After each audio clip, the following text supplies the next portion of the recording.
KPM.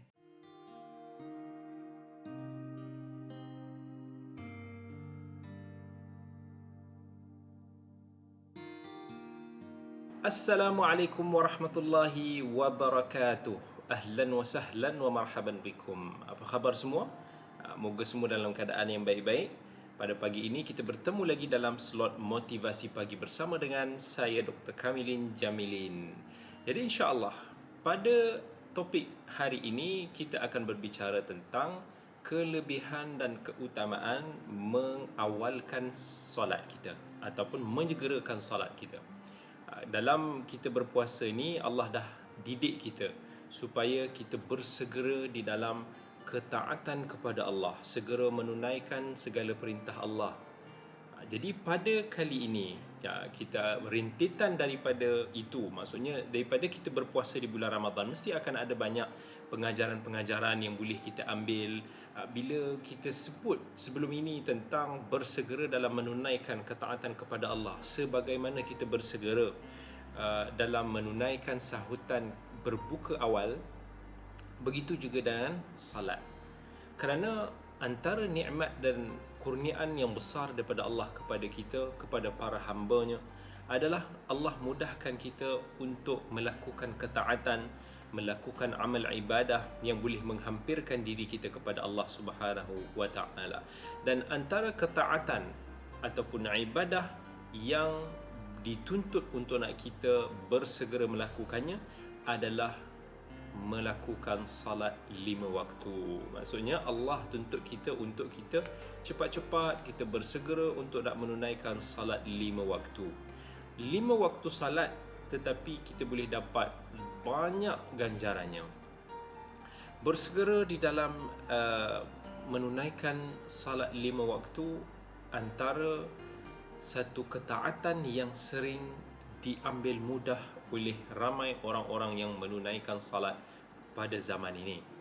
Ramai daripada kita dia ada yang pergi salat jemaah, tapi kalau banyak daripada masyarakat kita di Malaysia ni, dia nak salat jemaah ni biasanya salat subuh dan salat maghrib je. Itu pun kalau pergilah. Tapi ramai daripada kita yang tidak ambil berat tentang salat jemaah ini.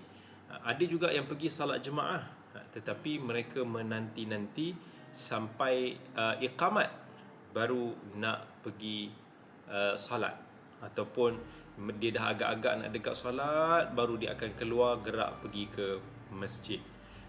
Ini bukan satu perumpamaan yang baik.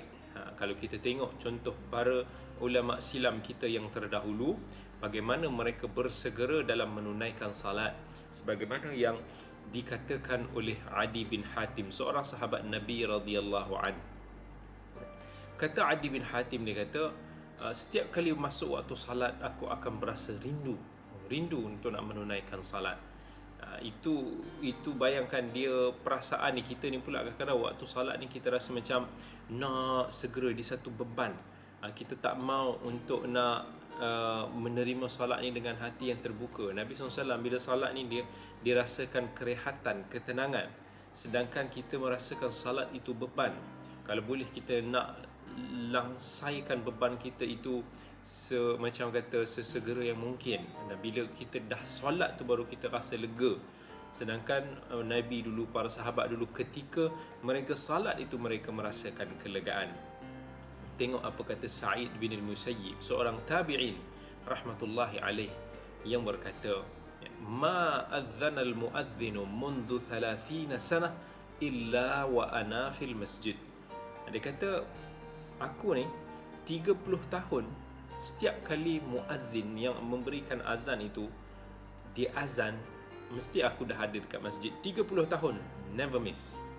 Bayangkan, tak pernah terlepas berada di masjid ketika muazzin mengumandangkan azan.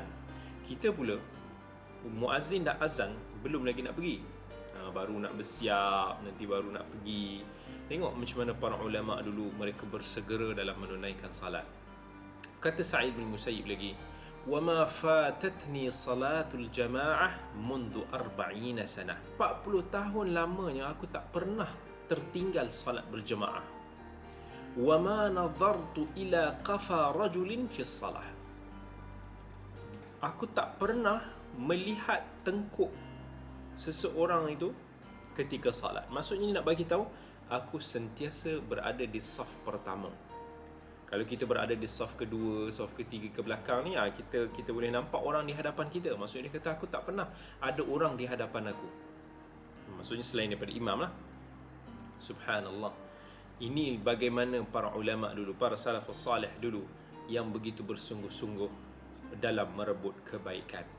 Jadi hari ini kita akan kongsikan beberapa kelebihan bersegera dalam menunaikan salat. Yang pertama sekali adalah para malaikat dia akan memohon keampunan daripada Allah kepada orang-orang yang menunggu salat mereka.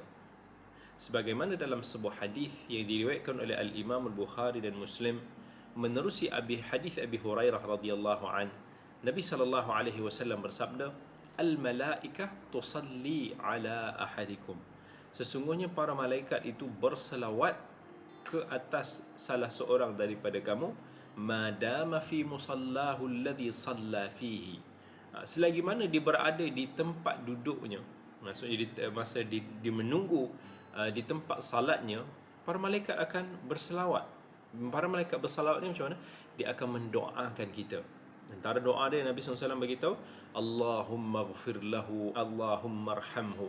Ya Allah, ampunilah dia. Ya Allah, kasihilah dia. Itu antara kelebihan orang-orang yang bersegera menunaikan salat, yang menunggu di tempat duduknya sehinggalah insya-Allah selesai menunaikan salat. Para malaikat ni mereka tidak pernah melanggar perintah Allah, yang sentiasa bersedia menunaikan perintah Allah. La ya'sunallaha ma amarahum wa yaf'aluna ma yu'marun. Tak pernah mengingkari, menyanggahi perintah Allah dan sentiasa bersedia melakukan apa-apa perintah daripada Allah. Mereka ini mendoakan kita. Insya-Allah Allah akan menerima doa-doa mereka. Bayangkan betapa rahmat yang kita akan dapat. Bayangkan pengampunan yang kita akan dapat. Jadi rebutlah peluang ini, bersegera dalam kita menunaikan salat. Itu baru kelebihan yang pertama. Kelebihan yang kedua kita akan sebut selepas ini. Jadi jangan ke mana-mana, bertemu lagi selepas ini. Didik TV KPM.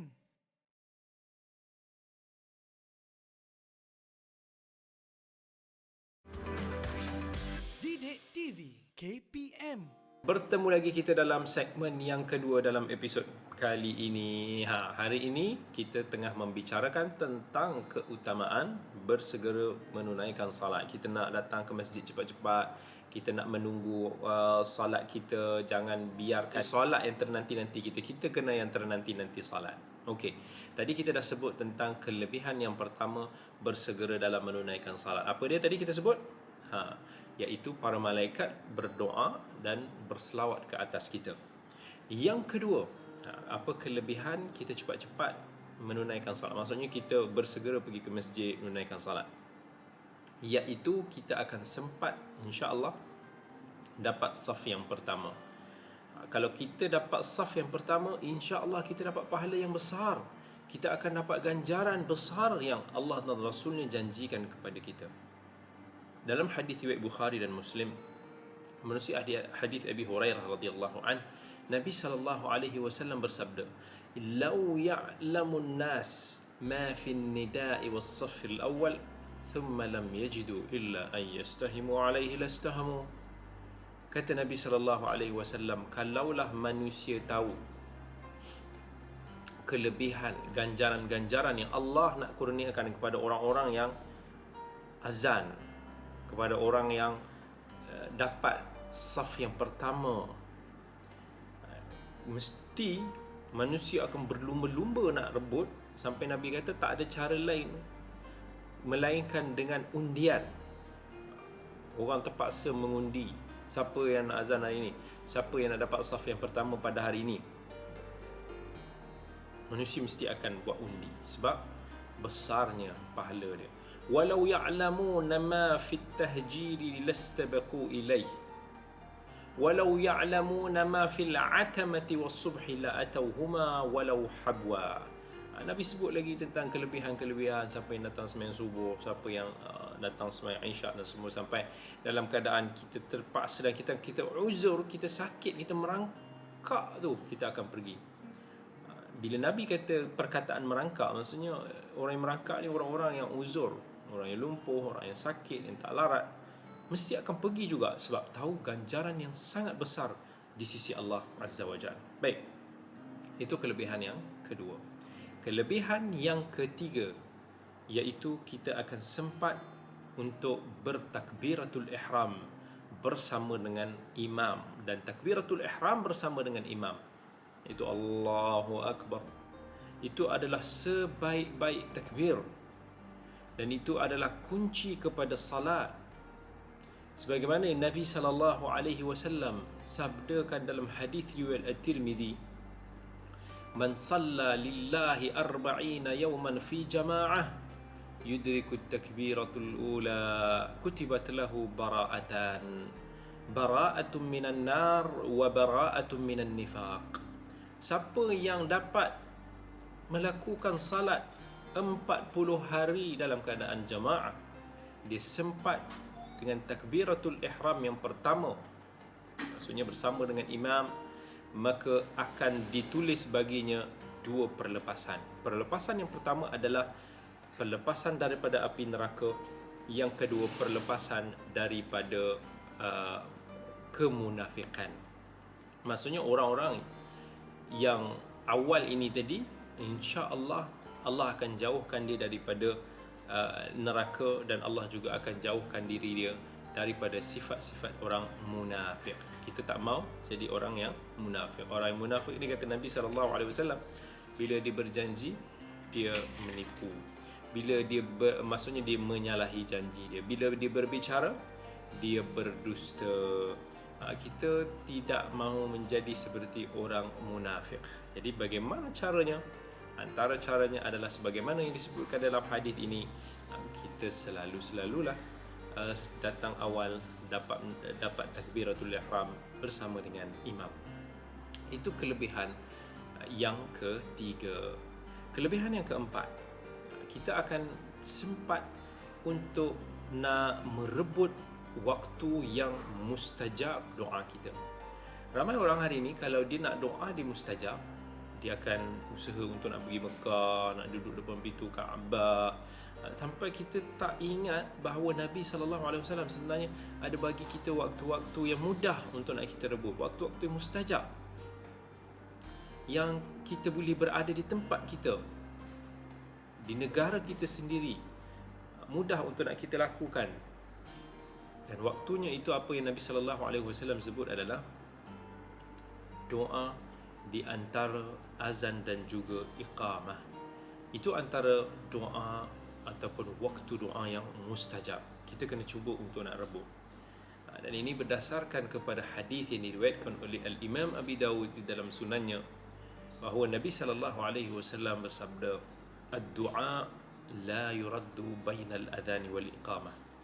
Doa itu tidak ditolak di antara azan dan juga iqamah.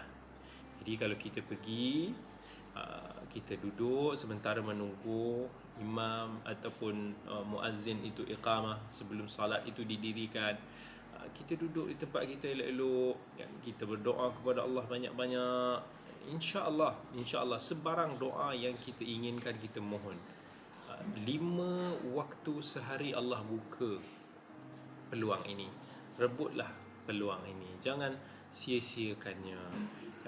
Kalau kita tak mampu nak bangun 1/3 pagi, antara waktu yang mustajab juga, setiap kali 5 waktu sehari ni kita ada, pagi ada, tengah hari ada, petang ada, malam pun ada. Rebut, insya-Allah. Semua daripada kita nakkan doa yang mustajab, kan? Jadi jangan sia-siakan waktu ini. Yang kelima apa dia? Yang kelima adalah bila kita datang awal ke masjid ni untuk nak menunaikan salat, insya-Allah kita ada peluang untuk nak hampir dengan imam, duduk dekat dengan imam. Dan ini juga ada beberapa kelebihan yang disabdakan oleh Nabi kita sallallahu alaihi wasallam. Contohnya dalam hadis Samurah bin Jundub diriwayatkan oleh Imam Abi Dawud, Nabi sallallahu alaihi wasallam bersabda, uhdurudz dzikr wadnu minal imam. Hadirilah majlis-majlis zikir, iaitu apa yang boleh membuatkan kita mengingati Allah, wadnu minal imam, dan juga hampirlah dekatilah imam. Fa innar rajul la yazal yataba'ad hatta yu'akhkharu fil jannah wa in dakhalaha. Orang yang selalu melengah-lengahkan, yang melewat-lewatkan, yang selalu menjauhkan dirinya daripada imam ini, dekat syurga nanti pun kalau dimasuk pun, dia akan dilengah-lengahkan, dia akan dijauhkan. Sebagaimana di dunia dia melakukan perkara tersebut, maka di akhirat itulah ganjarannya. Jadi kita semua nak berada di syurga, kita nak sentiasa berada di kedudukan yang terbaik, kedudukan yang tertinggi, maka rebutlah kedudukan ini. Baik, jangan ke mana-mana semua. InsyaAllah kita bersambung lagi dalam segmen yang ketiga selepas ini. Didik TV KPM.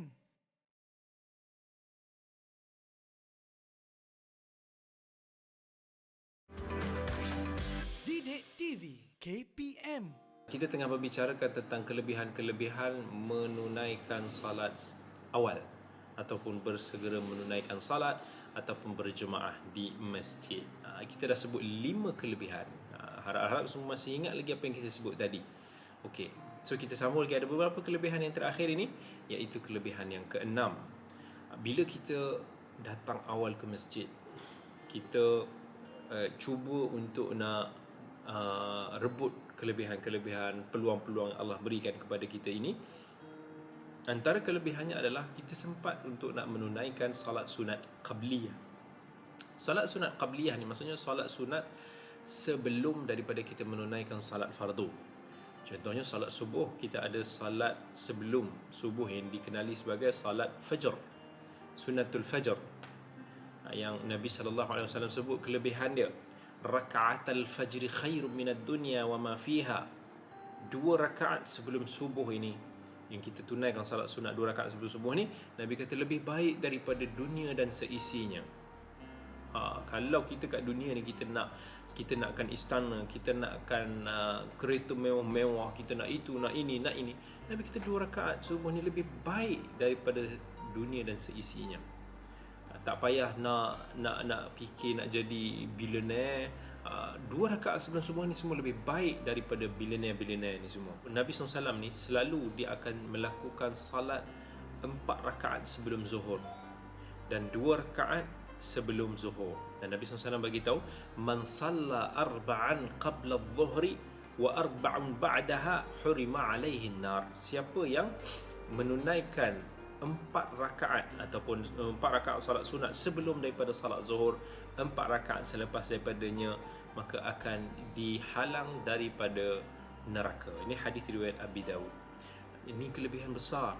Maksudnya kita tak ada siapa yang nak dibakar, tak ada siapa yang nak diseksa dalam api neraka. Dan antara caranya adalah kita konsisten untuk nak menunaikan salat 4 rakaat sebelum zuhur, 4 lagi selepas daripadanya. Ataupun Nabi SAW pun 4 rakaat sebelum zuhur dia selalu buat, dan 2 rakaat selepas daripada zuhur. Itu apa yang Nabi SAW selalu konsisten. Jadi kita sempat, maksudnya kalau kita datang awal, kita akan dapat peluang untuk nak menunaikan ataupun merebut fadilat-fadilat ini. Kalau kita datang lambat, macam mana kita nak dapat kelebihan ni kan? Nabi SAW doakan dalam hadis Ibnu Umar, Nabi kata, rahimallahu mra'an salla qabla al-asri arba'an. Siapa yang salat 4 rakaat sebelum asar, Allah merahmati dia. Mendapat rahmat Allah, kasih sayang Allah. Inilah segala-galanya yang kita perlu di dunia ini. Tanpa rahmat daripada Allah, apalah erti kehidupan ini? Nak dapatkan banyak-banyak rahmat daripada Allah, rajin-rajin tunaikan 4 rakaat sebelum kita salat asar. Peluang nak salat 4 rakaat at least 5 minit lah, paling cepat pun 10 minit ke. Datang awal sikit pergi ke masjid, insya-Allah tunggu imam.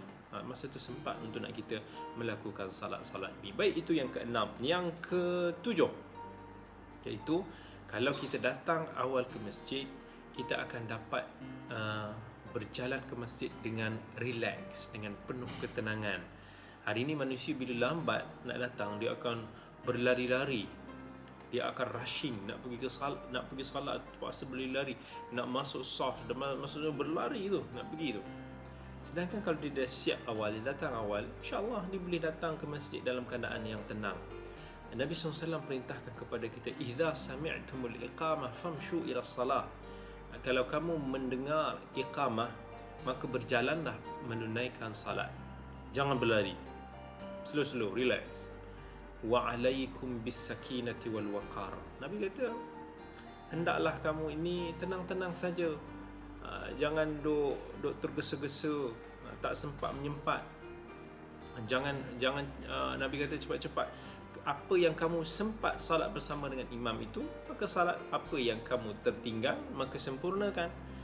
Tak adalah kata kita takut terlambat, kita pun berlari pergi masuk ke saf. Kita takut termasbuk. Tak apa, Nabi kata jalan slow, sempat 3 rakaat, tak apa, sempurnakan 1. Kalau solat tu 4 rakaat lah. Kalau apa yang terkurang, solat kita completekan dia, tak ada masalah. Okey, itu kelebihan yang ke-7. Kelebihan yang ke-8, iaitu insya-Allah kita akan sempat untuk nak berzikir, sempat untuk nak beristighfar antara azan dan juga iqamah. Kalau kita datang awal, kita sempatlah nak buat benda-benda ni semua. Paling tidak mungkin kita dapat baca 20 ayat. Kalau baca 20 ayat setiap kali waktu solat, kali 5 waktu, kita akan dapat 100 ayat satu hari. Satu minggu kita dapat 700 ayat. Sebulan berapa ayat kita dapat? Kita boleh dapat 3000 ayat. Ini satu kebaikan yang sangat banyak. Dan Allah pula akan ganda-gandakan sampai 700 gandaan terhadap segala amalan saleh. Jadi sahabat-sahabat semua, adik-adik semua yang dirahmati oleh Allah, saya ingin berpesan kepada semua, termasuk diri saya sendiri, supaya kita membiasakan diri kita untuk nak bersegera ke masjid, supaya kita dapat segala kelebihan-kelebihan ini. Kita insya-Allah dapat ketenangan, dapat kebahagiaan di dunia dan di akhirat. Kita tak mahu jadi golongan yang selalu melewat-lewatkan, lalu di akhirat nanti Allah juga akan lewatkan kita. La yazalu qaumun yata'akharuna hatta yuakhirahumullah. Orang yang selalu duk lengah-lengah ni semua, dekat akhirat nanti pun akan dilengah-lengahkan. Kita nak menjadi orang yang terawal, kita nak jadi orang yang terbaik insya-Allah. Jadi jangan lupa pesan daripada saya, selalu bersegera ke masjid untuk nak menunaikan salat. InsyaAllah saya doakan semoga kita semua mendapat kebaikan. Baik, sampai di sini sahaja dulu episod pada kali ini. InsyaAllah kita bertemu lagi dalam episod yang akan datang. Jumpa lagi. Assalamualaikum warahmatullahi wabarakatuh.